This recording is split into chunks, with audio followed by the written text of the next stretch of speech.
సంగారెడ్డి జిల్లా వైకుంఠ ఏకాదశి సందర్భంగా పటాన్చెరు పట్టణ పరిధిలోని జేపీ కాలనీలో ప్రముఖ వ్యాపారవేత్త శేషల రాజు ఆధ్వర్యంలో శ్రీ వెంకటేశ్వర స్వామి కళ్యాణ మహోత్సవం అంగరంగ వైభవంగా నిర్వహించారు. గ్రామ ప్రజలు భక్తుల సమక్షంలో ఈ కార్యక్రమం భక్తి శ్రద్ధలతో సాగింది. ఈ కళ్యాణోత్సవానికి పటాన్చెరు ఎమ్మెల్యే గూడెం మహిపాల్ రెడ్డి ముఖ్య అతిథిగా హాజరై స్వామివారిని దర్శించుకున్నారు.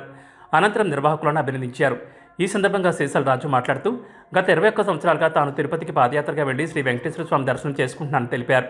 వైకుంఠ ఏకాదశి రోజున తిరుపతిలో భక్తుల రద్దీ అధికంగా ఉండడంతో చాలామందికి దర్శనం లభించకపోవడం వల్ల పటాన్చెరు ప్రాంత భక్తులకు స్వామివారి దర్శన భాగ్యం కలిగించాలనే సంకల్పంతో ఇక్కడే శ్రీ వెంకటేశ్వర కళ్యాణాన్ని ఏర్పాటు చేసినట్లు వారు తెలిపారు.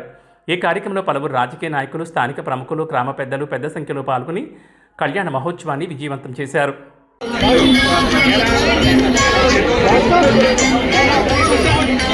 అక్షింతలు తీసుకెళ్ళాలి, దయచేసి దేవుడి మీద ఏమి కాదు, దేవుడి మీద అక్షింతలే అవి తీర్థ ప్రసాద్ తీసుకున్నారు. దయచేసి 2 లైన్ల రండి.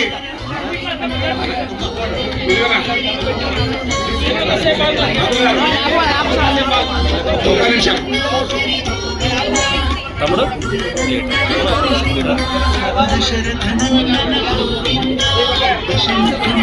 జై శ్రీమన్నారాయణ. ఏడుకొండలవాడ వెంకటరమణ గోవింద గోవింద. ఇది మాకు కళ్యాణం వైకుంఠ ఏకాదశి రోజు అంటే నాకు పండుగ రోజు అయిపోయింది.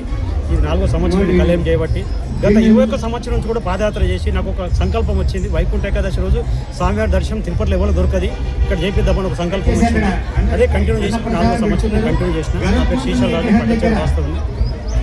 లోక సమస్య తలపెట్టిన కార్యక్రమం. కళ్యాణం 5,000 మంది వస్తారు. పాదయాత్ర 30-40 మంది తీసుకెళ్తారు.